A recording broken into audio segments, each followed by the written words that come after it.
Welcome back to Momentous Struggle, a Star Wars Shatterpoint podcast. On this week's episode, Aubrey is going to join me to talk about Smite Club before he kicks me off of the podcast for the next couple of weeks or indefinitely, whichever he decides. So we'll go from there. No. You have to come back, Todd. No. We're giving you a break before LVO, not a Not a send off before vacation. LVO. I'm like, not. We're not firing you. You don't want me driving the bus every week. It's a coup. You're taking over. It's an Aubrey coup to take over Momentous Struggle. Yeah, this is like when Palpatine's like, the Jedi are taking over. Yeah, yeah. I'm not Anakin Skywalker. I'm not falling for this one, buddy. Fair enough. But yeah, no, we're here to talk about Smite Club, and then probably I've noticed that the information that was originally on the AM or FLG's website was not 100% accurate based off of what we're actually going to be doing at LVO, and like our schedule's a little different from what they had on there, and I want to try and clear that up for the people that are listening that will be at LVO. I did go in and I think I got the player packet updated properly now. I think there's one thing that I need to go back in and fix about the top 8, because the top 8 actually is going to be all on Sunday, not just the 2 rounds. So yeah, I need to go back and fix that as well. But we'll talk about that in probably a little bit better detail once we get to that point. But yeah, I mean, how have you been, Aubrey? Have you recovered from Smite Club? Oh, I'm really glad that I took the day off the day after, Todd. I know you get up at the same time every day, but I slept till like almost noon the next day, and I was like, whoa, I didn't plan on sleeping that long. And then I had a bunch, chores and life stuff to get caught up on for the whole rest of the day. But whoa, and that was with my sweet compression socks from Mountain Mike. Thanks, buddy, because I got some of those, so my feet weren't hurting that bad. And let's be real, like, I don't know about you, Todd, but I mean, 90% of the questions I got asked were like cover, line of sight, or like the 10% of like actual questions. Like at one point, Kevin and Josh called me over, and I looked at both of them. I'm like, hey, God, wait a minute, guys, you two both know the rules better than me. What are we doing here? But it was actually an interesting one. It was about like when you have an attack within your attack, like like Grievous's like his 5 dicer or whatever, like when you get an attack inside an attack, when does your supporting fire from your original attack happen? And of course it's like Magic stack where it's like it all happens inside of a step. So like you do the whole second attack again, and then but I understand now why they asked me, because it was like, when does supporting fire happen? So that was yeah. I had to look that one up. I'll be honest, but I don't know. How about you? How overall it went pretty good. Overall went pretty good. I mean, because the funny thing I think for me was, so I was simultaneously overseeing MCP and Shatterpoint GTs at this event. So like there was times where it was like I would get like pulled away for something over on the MCP side, have to make a ruling over there, and then it's like I'd come back over and it's like, okay, now someone's asking me a question Shatterpoint wise. So it's like keeping the 2 rule systems like separate in my head was kind of a challenge when like I would get those like, head TO type of calls. So that was interesting doing that. I mean, I became my AMG rules forum foo was pretty strong that day. I was really kind of like just hitting it pretty hard with that. So overall that was interesting. I think like you said, I think most of them were when does something happen in the sequence, like timing. They were either timing questions or they were cover questions or measurement questions. I think were probably all of them. Like the specific rules very rarely came up. I think most people, like know, like especially that play like GTS, they know their rules pretty well, and everything along those lines. I mean, like looking at, there wasn't anybody that's very new. I mean, I know that they had the guys that came down from like the northwest of up in the northwest of Arizona. So like Richie and Ethan and Elijah and Jacob, they all came down and hung out and played some games with us and stuff like that. So and they only have their local community, so I think that they don't dive into the rules nearly as like as much as like say like Matt Booker and Chris and Josh. I mean, because those guys are playing, 5+ games a week type of a thing and everything like that. So I think those guys, probably have the rules down a little bit more concretely than maybe some more of the more casual guys that came down and played. Not to say that we didn't enjoy having them down here by any means, but yeah, they definitely. That definitely was a big part of that not them not getting there and everything along those lines. So yeah, it was interesting. We had a good time. Like I said, like a lot of the rules and stuff like that. We're just making some rule calls, but for the most part, I think everybody was pretty proficient in the rules. Like looking at like through I was like kind of looking through the players. I mean, like I would say the least experienced were probably the Mojave guys, the Mojave Mandos guys, and they're not inexperienced by any means. They just have a smaller community that they play within, so it's like they don't get as many games as I think that they want to.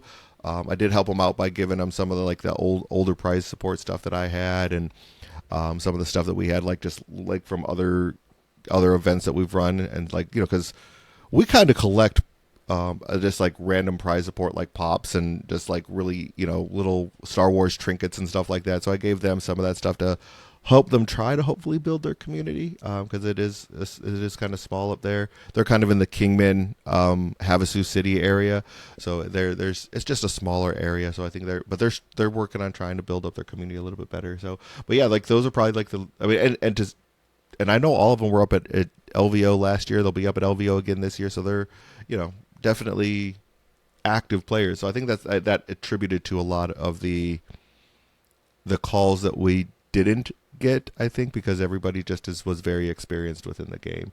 Like compared to the flip side on the Shatter or on the MCP side, where they're really starting to regrow the community for that here in Arizona.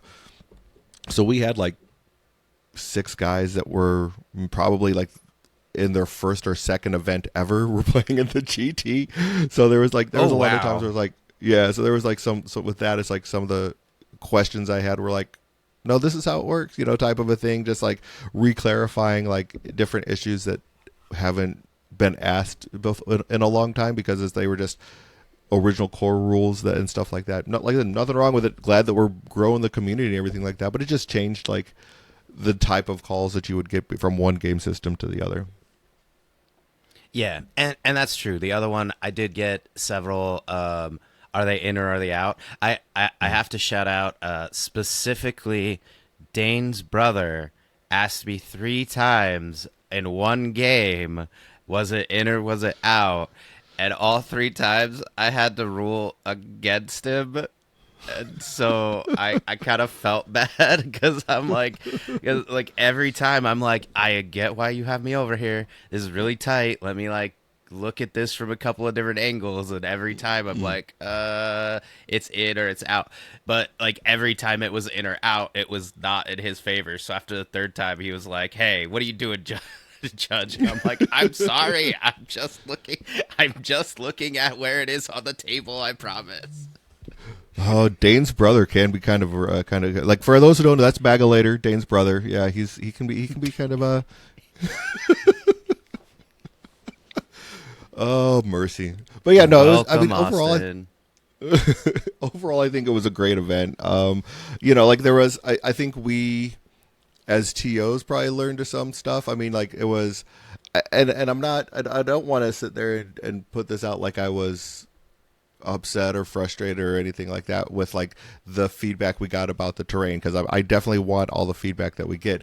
So it was definitely a learning point with like the terrain of having to go back and probably like triple check terrain and things along those lines. Maybe having a little bit more time to get terrain set up for an event like this would be beneficial. I think that was probably one of the bigger issues. I think on our side is maybe trying to like coordinate a little bit more time to sit there and get terrain set up, especially when it's like three of us trying to set up multiple tables for multiple events and stuff like that was probably a little bit of a setback for us more than anything else. But we got there. Well, and remember, there were supposed to be a couple more people that were going to help us, and then they weren't able to make it. Which I'm not. This is not a complaint. I'm just being factual. We were supposed to have two more bodies helping us, which is why we weren't worried about the crunch. And then, Darth Pooh's Ray comes from out of town, and then he's the only one who's actually able to show up and help us. And from what I understand, like it sounds like even though like he has a lot of experience playing in games, I don't know how much like bulk setup. Like I think he helped. Did he help us at LVO, or was he just No, he didn't help us no, at no? LVO, but Yeah. I know So like up in the Oregon, he has a community up there, and he does do a lot of TOing up there for their events.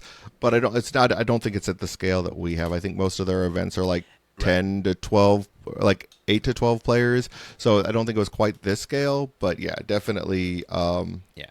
But no, without a doubt, like Pooh's was his help was immense and fantastic. So definitely appreciated that for sure.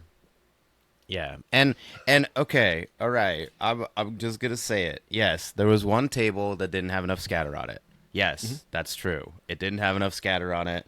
Um, Partly that's because we found out we're missing a whole bag of scatter, and we found it out by setting up for this event, and we're looking through all of our boxes, going, "Where's a bag of scatter?" And I think it must be with like the FLG terrain that's like still somewhat. That's my guess anyway. Todd, is that it's with the other sets of terrain because it's not in any of our boxes. So Potentially, potentially. I know that all that means is that I'm just going to sit there and put in some work and scatter terrain ready for LVO, along with like finishing up like some of the other stuff that I got to finish up. yeah, yeah. So there was that, and then yeah, because we were going fast and we set up a lot of like we set up like five of the Boba Fett tables. We just didn't realize one table ended up with all the large gantries and one table ended up with all the small gantries, and it's supposed to be a mix. Like it's supposed to be some of the Yeah, big ones and some of the small ones on a table.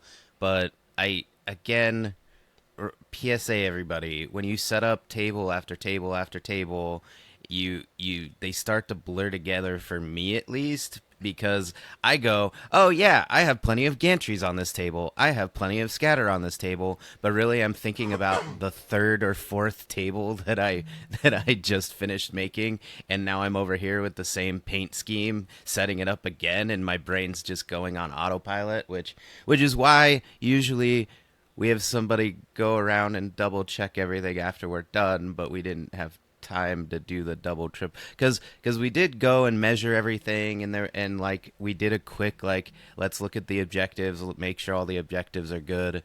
The other thing is it's been a while since 50 millimeter bases have really been in the meta a lot. So the second coming of the 50 mil bases and the aqua droids, yeah, that's something to keep in mind more when setting up tables. Although, I mean, sometimes the terrain is going to be the way it is, and you're just gonna have to figure it out. I mean, my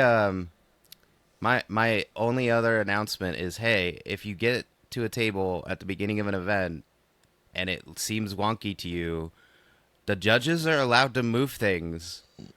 yeah, You can call us over and we will just scoot stuff. Like somebody did do that at the beginning of round one. An objective was gonna land in an awkward spot, and they called me over and said, "Hey, what do you want me to do? Because either it lands here, which is bad, or it lands here, which is impossible to play the game on. What do you want? What should we do?" And I was like, "Scoot the building like half an inch yeah, that way." Okay, cool. Is this good? And they're like, yeah. And I'm like, awesome. Bye. yeah. No, I mean I did that in a game as well, where it's just like, okay, well, this is we'll just do this. Like we'll just move stuff around and make it work. So I mean that is an option as well. But yeah, I mean overall I think it went good. I mean, like I said, I definitely learned some lessons as far as like table setup for larger events and preparation and stuff like that. So taking that, I'll take that knowledge with me to LVO. The nice thing is LVO will actually have like a full day to set up because we're gonna drive up Wednesday, and we will have basically from like middle afternoon until Thursday to set up basically, and then I think it's the way I understand it's probably gonna be like open gaming Thursday, so you can just come in and start playing at that point in time, and then Friday is when we're gonna start running events. So yeah, I mean, but like I said, we'll jump into that, but we'll definitely have more time to do that, and everything along those lines. As far as like what you've been up to type of stuff, I mean, I have just been recovering, kind of like doing LVO stuff myself. I was trying to get a game in, didn't work out. Like wife schedule and stuff like that just kind of got in the way of me actually doing any gaming this week, which it happens. So I didn't really get a whole lot going on there. How have you been? Did you get any good gaming in this weekend or this week? Yeah, so I played my league game with Lamb Chop with Liam, and Hmm. I so I'm gonna Tarantino this for you. I won, Todd. Yay! But the way I won did not feel particularly great. Like Struggle won. His Hmm. first four attacks had like four or more failures in every single roll, like Oh, four geez. plus fails. So like it was like because he was playing a very cool scoundrelly list. What is it? Riff, and oh geez, where's my dashboard? I'm like I just did it. It was right, duh. Riff and Cassian. So Cassian had Ezra under him and Bazin Chirrut, and then Riff was just Riff box, so like straight, no Sarai and Aqua Droids, and Hmm. like it had some really cool like scoundrelly synergies. Like it's a pretty fun list, at least it would have been fun, except like his first four attack, like he didn't flip an objective from me from like a very basic like one shove would have taken my model off the point, and instead nothing happened, Oh, and that we just sucks. kind of stared at each other because I was first player, so I went first. I take control of the points, and then the expectation is you're gonna have to fight over them. No, no, I just kept the points, and like it was so bad that when we got to struggle 2, he was in such a strong position that the moment his dice did anything, I I just lost struggle 2 in like 2 activations. Now, admittedly, Oh, jeez. I did make a very silly mistake. I guess this is the PSA episode. One more PSA. If I ever get a flu shot around you, I'm gonna be loopy for like a day, and I got my flu shot because Talia got sick and I didn't want to. So there was one point where I ran Chopper across the board, and like I stopped, and then I was like, all right, I'm gonna do an attack now, and like my attack just whiffs, and then I was like, okay, but Chopper's on the higher elevation, so he's gonna take the point from you, and and Liam looked at me, and I looked at Liam, and he's like, Aubrey, the objectives on the table. Like because his model was standing on it, and my brain just like assumed that the reason my brain created this story where I must have put Chopper on a higher elevation to like take the objective from Liam. I did not take the objective. Now, mind you, the attack was also completely whiffed. So even if I had Chopper on the correct elevation, he didn't shove Chirrut off the point. Or no, it was, I think it was Baze. Whatever. He didn't shove the model off the point. So how was I taking the objective? I did nothing. Aubrey. I don't know with you sometimes, but hey, it all works out. I was It just all trying to cheat again, Todd. It's fine. It's fine. It's fine. Um, that's so yeah, that's on brand. That's on brand. Yeah, so two activations. He scored four because he does the flop and uh, takes all four objectives. Then I take nothing back, so then he just scores four again. So that's how struggle two went. But then again in struggle three, at least at this point, like both of our dice kind of failed. Like so we were having this very weird.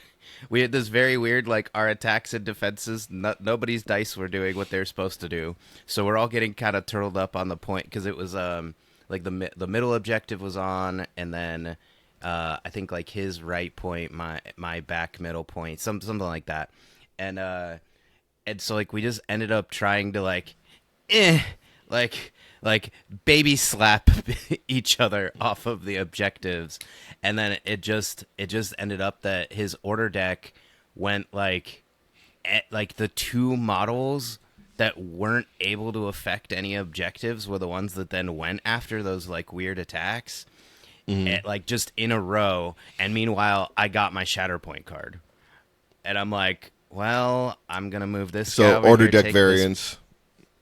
Yeah. So bottom line, like Liam, I love you. I beat Cassian, everyone, and you can too, as long as your opponent's dice fail and the flop and struggle three is really much in your favor, and variance in their deck takes him down. Asterisks. You too can beat Cassian. I don't think he's quite the boogeyman that we were making him out to be, but sure, we'll go with it. Um, I think he's fine. Like I get okay, 30-second PSA. I get blow up the town is weird. Blow up the town. In fact, like that was the other funny thing. I won struggle one, right? We flip over. I do blow up the town, and in my mind, blow up the town is such a catch-up mechanic that I started to go, oh well, on the flop. Like, let's see, what would be the best for me? And Liam again looks at me. He's like, what are you doing, Aubrey? And I was like, oh yeah, I won the struggle. I'll shut up now. Because it feels like such a catch up mechanic. It feels like it should trigger when you lose a struggle. Because yeah. it's like you set off the charges as like a catch up, and instead it's all the time. Like, let me win the struggle, and then I'm gonna deal 3 damage to everything that's on a point. Like, there was one moment I think in struggle 2 where, well, yeah, no, I knew I was losing struggle 2, so I did the accidentally tactical thing.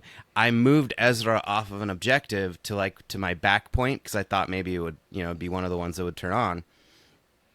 And because I did that, he didn't get wounded because he was no longer on an objective, blow up the town. Now, was I thinking about blow up the town? No, I Oh, wasn't. wait, no, I was you thinking were. Of about course you were. No, you were thinking about it. no. I was thinking about struggle 3. But this is my point. Like Liam stomped me into the dirt in struggle 2, and then he started struggle 3 wounding Kanan.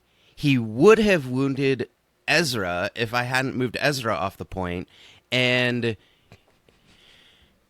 was Sabine already wounded at that point? I think Sabine was already wounded. Shout out to Sabine, by the way. I shadow pointed her twice, and one of those was for the win. So like Sabine was kind of my MVP that game.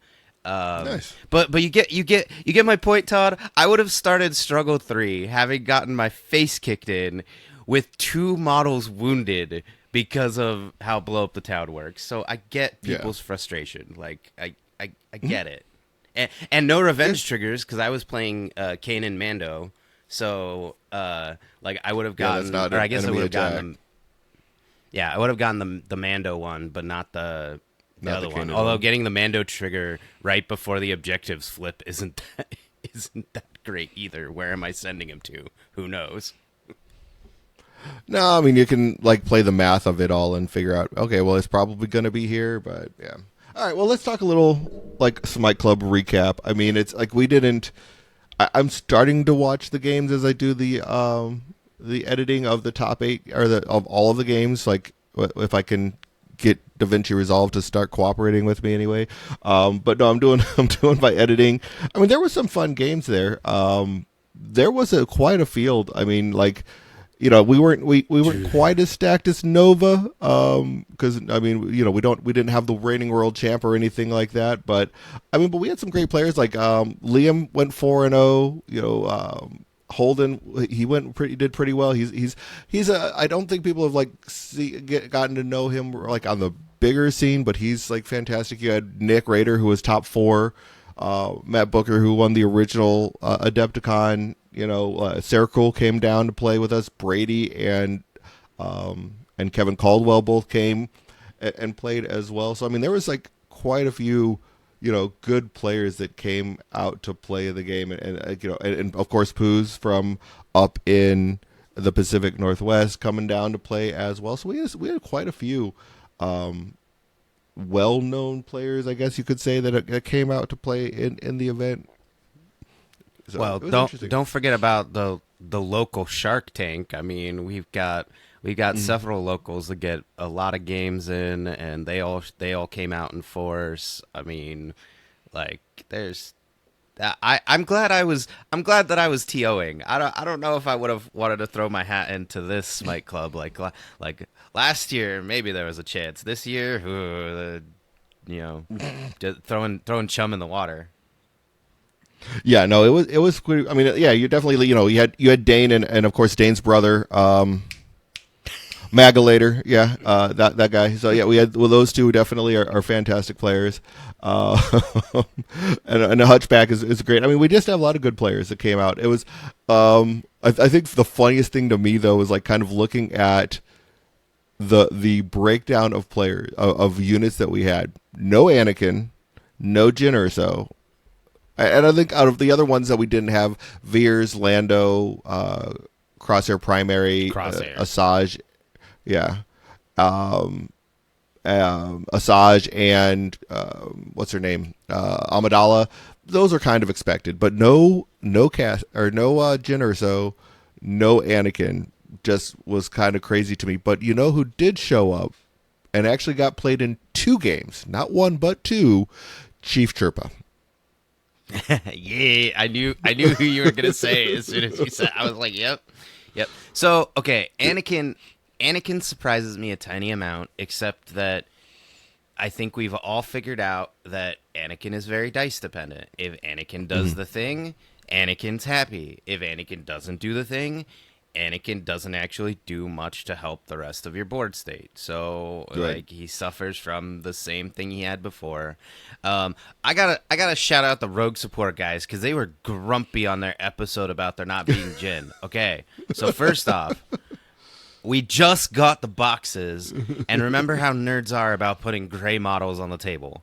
And my Jin isn't even assembled because that stupid scarf and her arms and all that stuff.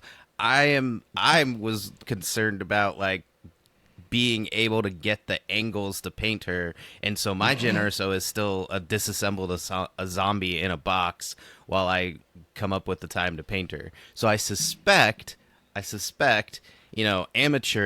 hobbyist over here is having trouble. Some of the people who really want to take the time and care and put a lot of effort into her probably haven't had time to get her on the table. But my goal is to get Jin on a table soon, as soon as I get around to painting her. But the past 2 weeks have been terrible for me for hobbying, so I haven't done it yet. So I'm just saying, Right. I'm at least gonna be playing Jin, like, because I Right. really like her momentum mechanic. It seems, I mean, it seems cool. And remember, Todd, in Magic, anytime you can cheat on paying costs for things, what happened to the game every time? It broke it. It breaks it every time. Hmm. Breaks it. I mean, so Hmm. so she's probably. I mean, I think she just needs the reps. I think people just need to like. I have a feeling, the upcoming GTS over the next like couple of weeks leading up to LVO, we'll probably see more Jin coming out. To no surprise, Cassian was the number one character brought. He was brought by 9 different players and was played in 29 games. That's a lot of He's Cassian, really man. good. He is Like really he's good. he's he's really good. Yeah, really good. I mean, I like that we saw a lot of Grand Inquisitor I mean, he was brought by 7 people, Yeah. 23. He wasn't at the top table, but a lot of him. Still see a lot of Iden Versio. You know, she was brought by 5 people, Wait, played in 14 games. are you telling me that they didn't errata anything about Aiden, and Aiden still has her entire kit, and if you pair her with things that are also good, she'll still do well, Todd? I'm I sense sarcasm shocked. in your voice. The sarcasm is strong with you, Aubrey. I But yeah, might be in no, a cheekier mood this morning.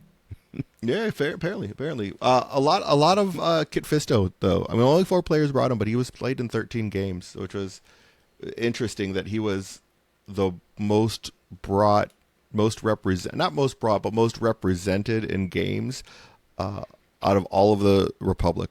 You know, more so than he was played in one more game than Obi, which Yeah, was very interesting.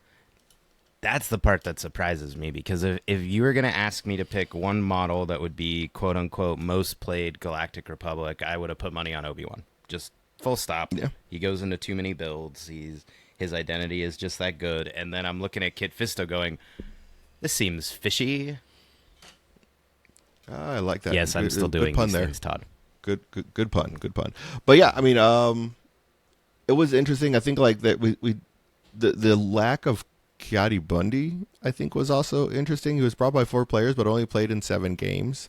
I think that there's probably a direct correlation between that and Anakin not being brought at all. I mean, Kiadi's good, but I Yeah. think it's one of those where like the ideal pairing right now seems to be with Anakin, and not bringing him kind of I think has something to do with that. Well, and let's see, where is Vader? Where's Vader 1? Because Vader 1 wasn't brought. But yeah, there we go, right there. You know, Yeah. 4 games only brought by one player. So I mean, that's in my mind would be the other pairing with Kiadi Mundi. Hmm. So that may we do have a lot of Imperials steadfasts Yeah. holdouts. They are determined to play full Empire because really if you want to play like a full premier list of a single faction, your options are Galactic Republic and Empire. Like Rebels can almost do it, but you're kind of you're squeezing those primaries for dear or not primaries supports. You're squeezing your supports for every last inch of life. Like we see Nick brought the Dark Troopers, right, as one of Hmm. his supports because sadly the fourth best rebel support is Dark Troopers, I guess. Like Right. because Right. as much as I love Pathfinders, they are they the best thing about them is their mobility, but their attacks are just so wimpy. It's tough. Yeah. It is pretty. It was pretty tough. Was pretty tough for sure. But yeah, it was interesting. I mean, looking at kind of that. I mean, Thrawn was only brought once. I mean, when you look at Empire, um, let's see. At Moff Gideon was brought by 6 players, but only played in 8 games. So he didn't. He was only like a one-time play type of a thing. So it really was a lot on the Gideon and GI list. Seems to be kind of like really where people were going with Empire, which is interesting. Mission wise, like one person actually brought First Contact, which I think was pretty cool. But it was heavily sabotaged. You had 9 players on the 22 list that were SPT coded. 9 out of those 22 were sabotage, and then 6 at shifting. So like those first 2 missions occupied the bulk space of what we were seeing at the event. And that's pretty standard. I think everybody is kind of agreement that most lists perform the best on sabotage or shifting, and then you have to kind of build around it a little more if you're going to bring Never Tell or First Contact. Like, so it's Absolutely. just how it is. Absolutely. But yeah, I mean, overall, I think it was a great event.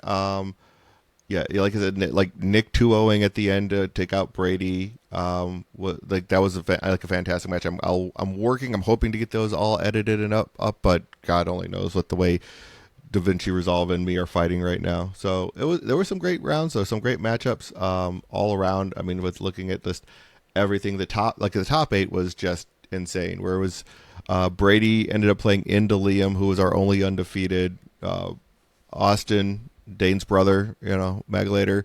He ended up playing into Booker. Sarah Cruel into Nesquik was like huge, and I think that was not. I don't think that was even our stream table, was it? Maybe it was. No, it wasn't. Like that. That probably would have been a fun matchup too. But yeah, Sarah Cruel into Nick Rader. That was insane because those two just are both great players. And then Samson playing into Holden. I mean, like again, just a murder's row of games, like with everybody playing and everything like that. So, and all of those games went to 2-1. Like that first round was just insane. Looking at all the games and all the people that were playing. Well, and they were pretty bloody games too. Like 3 out of the 4 in the top cut round 1. There's 6 wounds on the winning side. Like and like even that game between Holden and Sampson, like they both had 6 wounds by the end. Yeah, Like man, everyone was choosing violence. yeah. The least amount of wounds was 4, and 2 people had 4 wounds. I mean, so it was Yeah. 2 games were 4 and 6. One game was 5 and 4, and another game was 6 and 6 as far as wounds. So I mean, it was just everybody was wounding everybody. It was and it went to 3 struggles on both of them. So it was like that's just let's hurt everything we possibly can. It would seem to be the mantra there. Yeah. But A lot of definitely rebellion as we move up the board though. yes, yeah. I mean, it was Empire. Like once we got to the second round, I think most of the Empire was at that point in time already gone because like looking at the top 4, it was Cassian versus Cassian Freedom Fighter Leia versus Cassian Han, Cassian PLC versus Obi and Kit Fisto. So it was like Empire just fell off after the top 8. So it definitely helped you get to the top 8, but it looks like it just was not there for that set to get you to the end this time around. It seemed like. So Yeah, and to be fair, like Cassian. Austin did play it, so yeah. That's true. I feel like all right. Again, more PSAing. So Cassian kind of feels like to me, like how Mando was when Mando first dropped. Because like Mando's just so versatile, right? You can put him with Empire, you can put him with Rebels, you could put him with Scoundrels and Bounty Hunters. He slots into so many different lists and works well. And I think part of the Cassian effect is just that you can build him entirely in a Scoundrel shell, like I played against with Liam, and that works perfectly fine. And then, like, yeah, like I had a moment where is it No Sarai that moves a Scoundrel or whatever? But I think it was his ability. Somebody on the fishy side moved Ezra, and I was like, wait, how are they moving Ezra? And he's like, Scoundrel, and I went, oh, because that was my first time, like, actually, like, I've watched people play Rift, but I haven't played against him myself, and that we're dealing with this. So, I mean, I know people are concerned about Cassian, and yes, I do think one ability needs to be tweaked, but it's also just his versatility. Like, remember trying to attack Mando the first few times before we learned that basically he's indestructible? Right. It sucked. Yeah, no, and you're like, I can't beat this guy. right. Yeah, no, that's And definitely one of the problems that we run into for sure. yeah, so some of this is just going to be time. Like, we're going to figure out the counterplay and we're going to get it sorted out. But yeah, right now, just think of early days of Bando. It's just that all over again. Right, exactly. I don't know. Did you have any other thoughts on this before we kind of jump over to talk about LVO and like kind of get clarification out into the ether about LVO? Well, I know. Okay, just like I know you're gonna do the videos and everything, so like you're gonna be more detailed. But just what did you think of our finals? Because I think that both lists were well. Okay, Nick's doesn't surprise me that much, not really, but like the whole final like almost mirror match is pretty cool because it's Cassian and Leia versus Cassian and different Leia, right? Yeah. Yeah, no, I Let's mean I see. like it. I think it was PLC on one side with Nick, and then Brady had Freedom Fighter Leia. So it's definitely it was interesting, but they're very very different lists. You know, like Brady's list really leaned into giving that other Ewok tag because you had the rerolls from Callus, which now got another tag because of his Rebel tag. So it's really cool that you like, oh, you just Leia just like makes Cassie or Callus just a little bit better by making it to where you can reroll 2 dice instead of just one, type of a thing. And you know, so you can take him, allows you to take him out of Spectres because now Callus is an Ewok apparently. So you know, those They just cosplayers, wearing teddy man. bear ears. They got them on Amazon. It's fine. They got little teddy bear ears. It's all right. Now, okay, C3PO and R2D2 made it Yeah, made it to the top. yeah. I mean, like I said, Brady's Looky.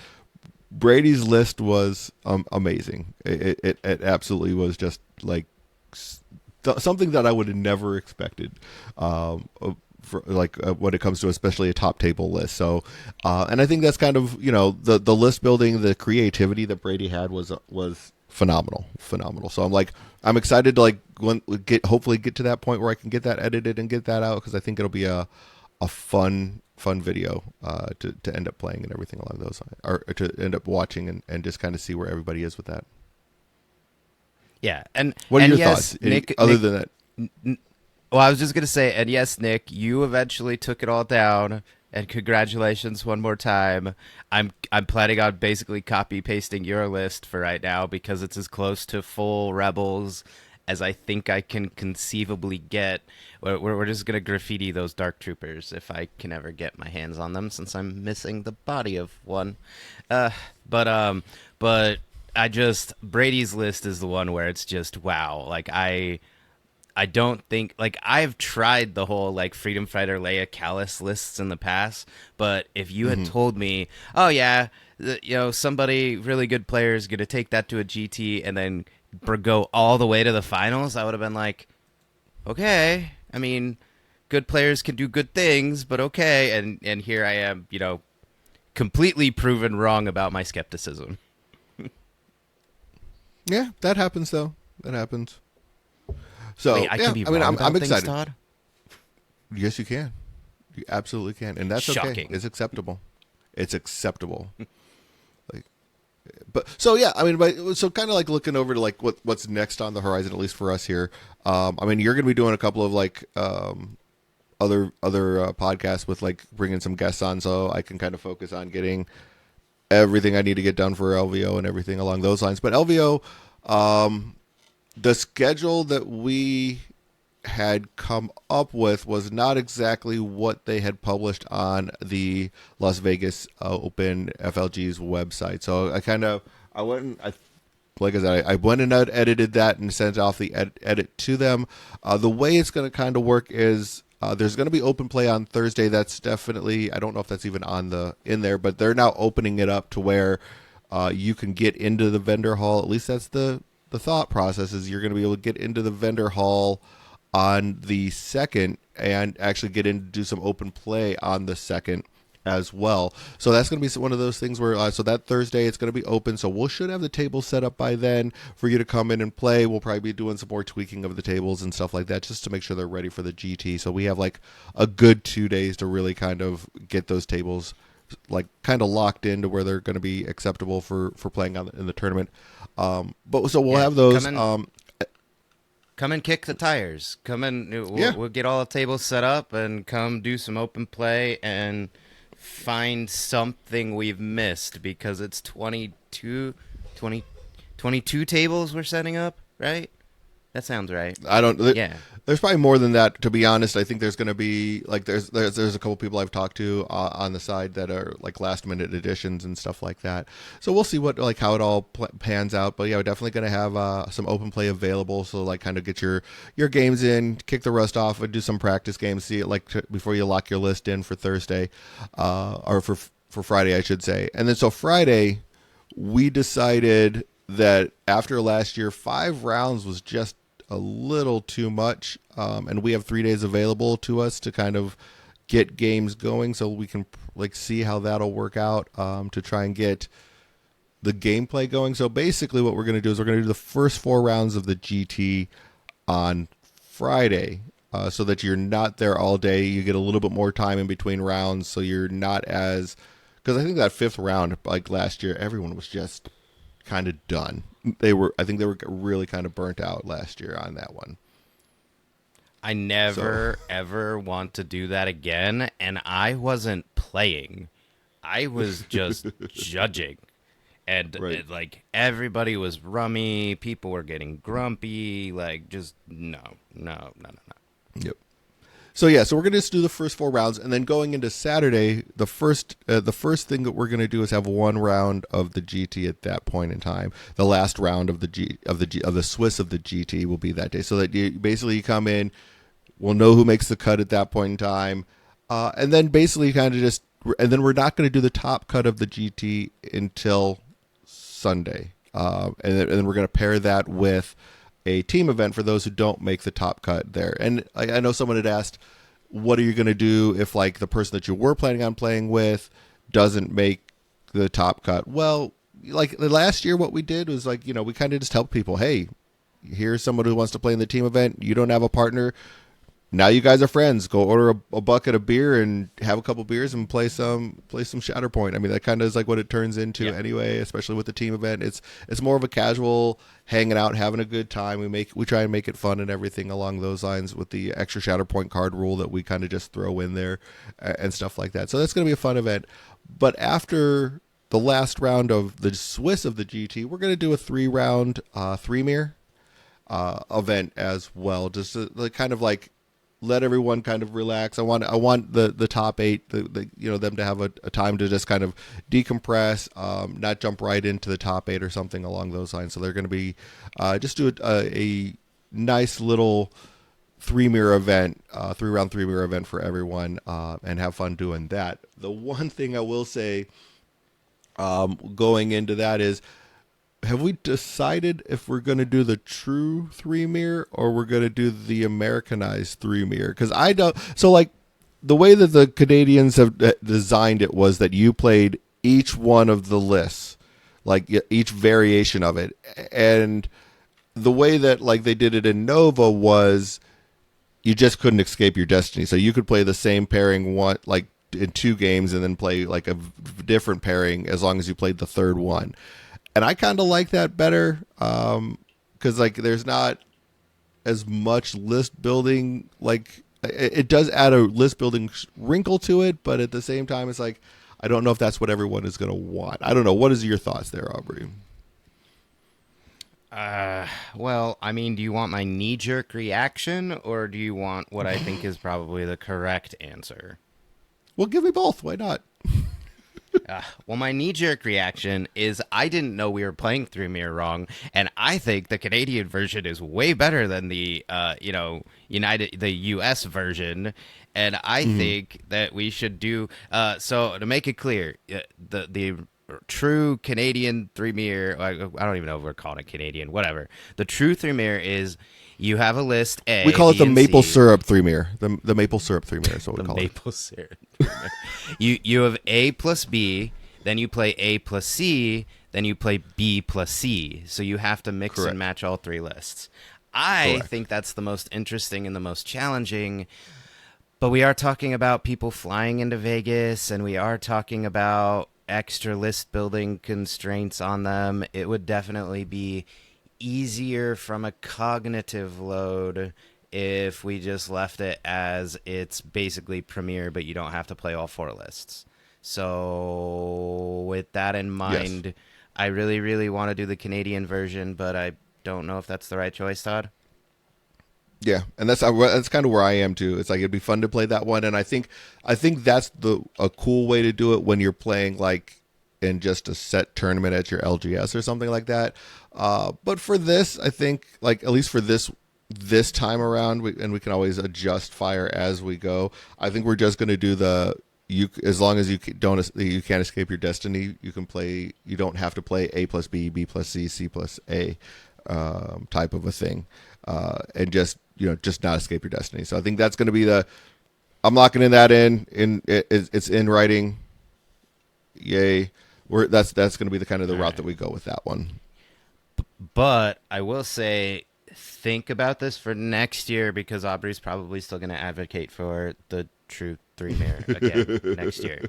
I don't know Probably will. if I'll get it, but The thing to keep in mind is we have the entire we'll have a full year this time to sit there and prepare, which will probably be helpful too. I think the venue change and the date change really kind of threw I know it threw me off. And I know it threw a lot of people that were planning on going to LVO every time. It kind of threw them off. But you know what? The way I say it is, you went to LVO like in 2025 at least once, right? So you did go to LVO 2025. You just might not have gone to 2.0. right. This is like I understand. I understand that I'm sure there's probably a fiscal reason why they moved it up instead of moving it back.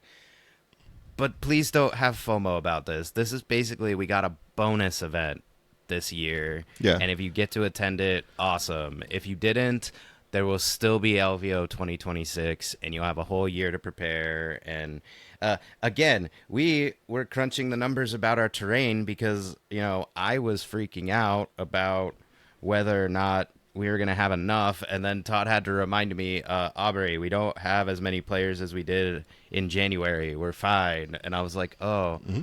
oh yeah, right. So like, It's close think of though. this I will as say. yeah. Oh no, you're right. No, it's close. But I was just gonna say, think of this as a dress rehearsal for 2026. Like we're tweaking the schedule. We're getting things ready. We're getting used to the new venue. Like we're getting an extra opportunity to make 2026 even better. Yep. Yep. And I think and like we're always going to continue to try and improve. At least that's like at least the goal anyway. I mean, I know that I've had a couple conversations with like Matt from Rogue Support, like kind of just talking about like their team trios and stuff like that.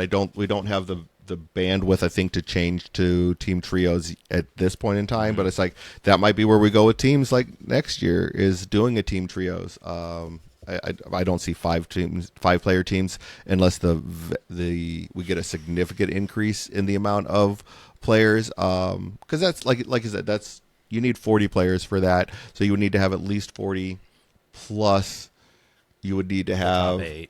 plus the Yeah. top 8, so you're looking at like at least 50 players just from that aspect. And usually on Sunday you got a lot of people that are just like, you know what, I'm kind of Shatter pointed out, they're moving on to something else Doing the or Vegas something thing. along those lines. Yeah, doing the Vegas thing because maybe they did the Vegas thing Saturday night because they didn't make the top 8 or something along those lines, and they're maybe yeah. nursing a headache or something like that. There's all sorts of things that can potentially happen. So I think that's one of the things that to keep in mind is like I think the team trios is probably going to be where we're at. But again, there's a lot. It's a full year away, so there's a lot that is going to come up with that. So definitely. Well, and it's possible. So the way we're doing this schedule, and again, now we're talking about 2026, and I'm like, that's so far out the window. But like, it's possible that maybe we put the team event on Saturday instead, if that's the ends up being the more popular option. We'll ask y'all for feedback after. We're gonna run LVO and then see what everybody thinks and go from there. And it seems to be pretty popular. I mean, like that's the feedback coming from outside of Nova when what like they like hearing Matt talk about that on Rogue Support. It definitely is a event that I think a lot of people really had a lot of fun playing in and everything along those lines. So I think that's definitely going to be something that to keep an eye on is where we go with this team event, if it's going to become more of the because it in MCP, it's really starting to become a more popular event as well, especially with the World Team Championships and stuff like that. I mean, if you add Shatterpoint to World Team Championships, that could become even more Ooh. something that would be exciting. So I don't know if I don't know if that's even on the radar for the guys at World Team Championships or anything like that, but definitely something that could end up happening. So I'm excited. We're excited to see what happens with all that. Well, and I got a few shout outs because the Between Two Sprues guys talked about this team event. Rogue Support talked about how the team event went, and Mhm. yeah, all of their feedback got me a little hyped, and I was like, okay, looks like this is where we're going to be going eventually. So, just stay tuned. Stay tuned is all I have to say. Oh, and shout out to Matt because yeah, among the other things that I'm gonna do, because I again, we want the events to run as smooth as we can. So I am gonna copy pasta Matt's idea of having like a setup checklist. Make sure you check everything Mhm. on the tables, and I'm also gonna have those. I'm gonna make as soon as I have time. I mean, I got another article to write for Patreon, but um, uh, I'm gonna write up those same cards and print them out so that like players, like even my player announcement, I forgot to mention the whole. Okay, this is the order that you do things, right? Like, because especially if you're a newer player, or even if you just haven't played in a GT for a while, because I know at our local store events, a lot of times you're kind of loosey goosey. You're like, yeah, here's my squads, here's my stuff, and you just kind of you go through turn zero kind of fast and loose. But at a GT, you do not want to do that. So I really like Right. Matt's card idea. I'm gonna do that to try and Yeah. we want people to like, yes, sometimes you're gonna lose because of terrain, but we don't want you to feel like the only reason you lost is because of terrain. Yeah, exactly. And I think, like I said, we it's a lesson learned. I don't think it was like detrimental to the event, but definitely is an area of improvement that we want to sit there and, like I said, I'm always about improving and moving forward to try and make the the next thing I do better than the last. I'm not. I know I'm not going to be perfect in it, but I always want to try and improve. So that's definitely something that we're looking at, and I definitely like I said, always appreciate the feedback that we get from all of the people in the community. So definitely appreciate, even if it's. I try not to take it in a negative light. I just, like I said, always want to make sure that I'm taking, like, you're spending your time, that you spend your time and money playing this game. You don't want to have a bad experience because of something that, like, the tournament organizer did, and I don't want you to have a bad experience because of something the tournament organizer did, especially because I'm the tournament organizer. So definitely want to make sure that I'm, me trying to sit there and make those the experience as good as best as possible, because you're taking time away from family, friends, to sit there and play a game that you've spent hundreds of dollars on buying and painting and stuff like that. So definitely want to make sure that you're not your time hasn't been spent in vain, not to have an experience that you weren't having fun having. So that's kind of where my thoughts are. But you know what? All right. Overall, Smite Club went well. Yeah, I think it went okay. It went okay. So, just to kind of finish this off here, as always, I do like to thank all of our patrons for all of your support and everything like that. You guys definitely help us keep doing what we do. Without you, I think we would probably not be doing this as much, or at least not being able to do the streaming and stuff that we do, like at LVO and Adepticon. So definitely Yeah. appreciate each and every one of you guys for everything that you do for us. If you want to support the channel, you can definitely become a patron. If not, I mean, definitely is not always for everyone, but you can always just like, subscribe if you're watching us on YouTube, or leave a comment, let us know what you're thinking, or at least just give us a rating on whatever podcast platform you're listening to us on. 5-star ratings definitely help us get found and help other people hear the wonderful things that Aubrey likes to say and do during his time with me this one Sunday a week that we do this. So yeah, definitely helps out there. But like I said, other than that, definitely appreciate each and every one of you. And just like Leia Freedom Fighter, sometimes you just need to be an unexpected ally. May the force be with you.